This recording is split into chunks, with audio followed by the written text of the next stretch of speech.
From Spain to Denmark, the 2025 royal wedding that everyone is talking about. Spain, proud, radiant, and alive with anticipation. Denmark, elegant, poised, and steeped in royal history. Two nations, two crowns, one love story that captured the entire world. They said it would be just another royal wedding. They were wrong. Because what unfolded between Spain's Princess Leonor and Denmark's Prince Christian wasn't just a union, it was a cultural masterpiece. A global spectacle that rewrote what royalty means in the modern world. From Madrid's royal corridors to Copenhagen's shimmering palaces, this was the wedding everyone was waiting for, and the one no one will ever forget. Now, let's step inside the event that turned centuries of tradition into one breathtaking fairy tale, the royal wedding of 2025. The first glimpses came at dawn. Cameras flashed as the streets of Copenhagen filled with royal admirers draped in Spanish flags and Danish colors.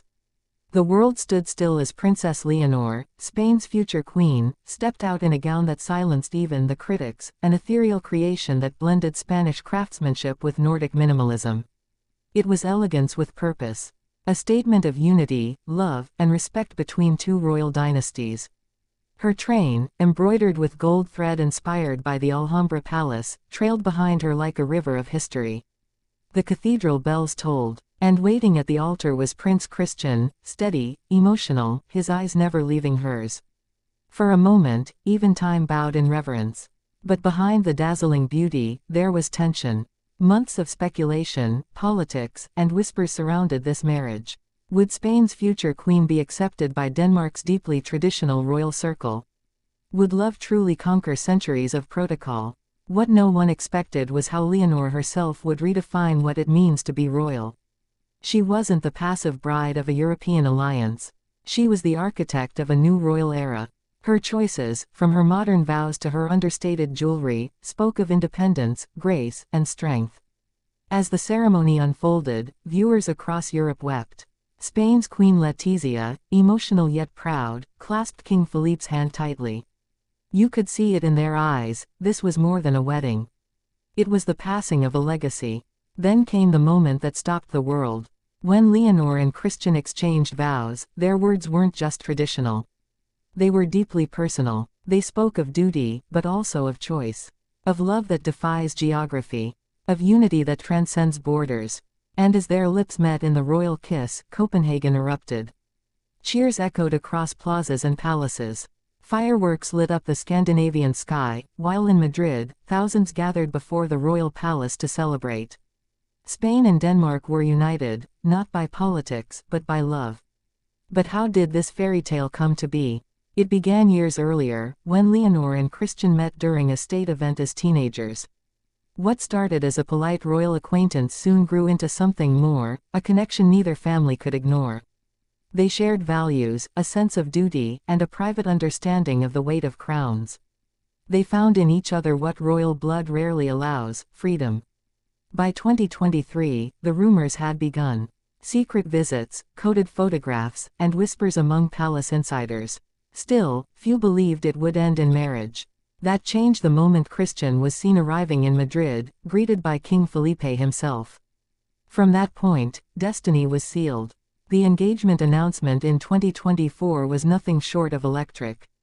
Royal fans across Europe flooded social media, hailing it as the union of a generation.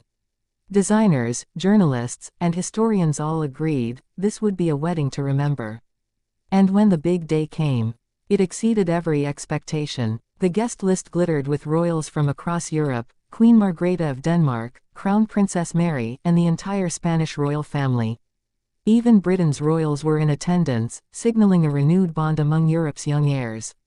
But beyond the gowns, the jewels, and the luxury, it was the emotion that left a mark. Every glance between Leonor and Christian spoke of a love untouched by the weight of crowns. Every tear shed by their families told of history being rewritten in real time. After the ceremony, the couple paraded through the streets in an open carriage, waving to thousands who lined the boulevards. The Spanish anthem played alongside Denmark's, two cultures woven together in perfect harmony.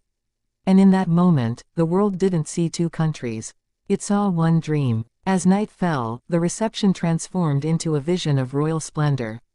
Crystal chandeliers shimmered over golden tables adorned with white roses from Spain and wild Danish peonies. The first dance, soft, elegant, timeless, was set to a Spanish waltz reimagined by a Danish orchestra. It was artistry in motion.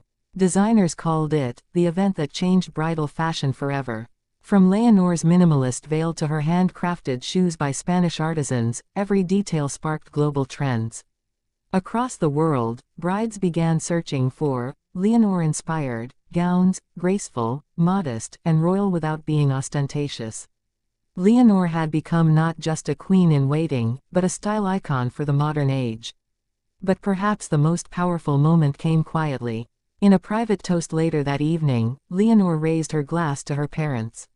Her voice trembled slightly as she said, "Spain gave me my duty. Denmark gave me my heart."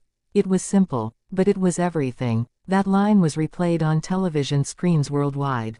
For millions, it became the quote of the decade, a reminder that even among crowns and castles, love remains deeply human. And as the couple departed for their honeymoon, the world continued to talk. Political commentators noted the diplomatic symbolism. Fashion critics called it a masterclass in European unity. But for ordinary people watching from home, it was something much simpler. It was hope. Hope that even in a world divided by politics and change, moments of beauty, tradition, and love can still bring people together. By dawn the next day, headlines across Europe declared, "The wedding that united Spain and Denmark. The future of royalty is here." And one British outlet simply wrote, "The world needed this." Princess Leonor's wedding wasn't just about the dress or the venue, it was about what it represented. A new era of royalty, where love leads and tradition follows. A story of courage, elegance, and destiny fulfilled. From Spain to Denmark, from hearts to headlines, this was not merely a royal event. It was history, woven in lace, sealed with love, and watched by the world. Because some weddings are remembered. But this one will be remembered forever.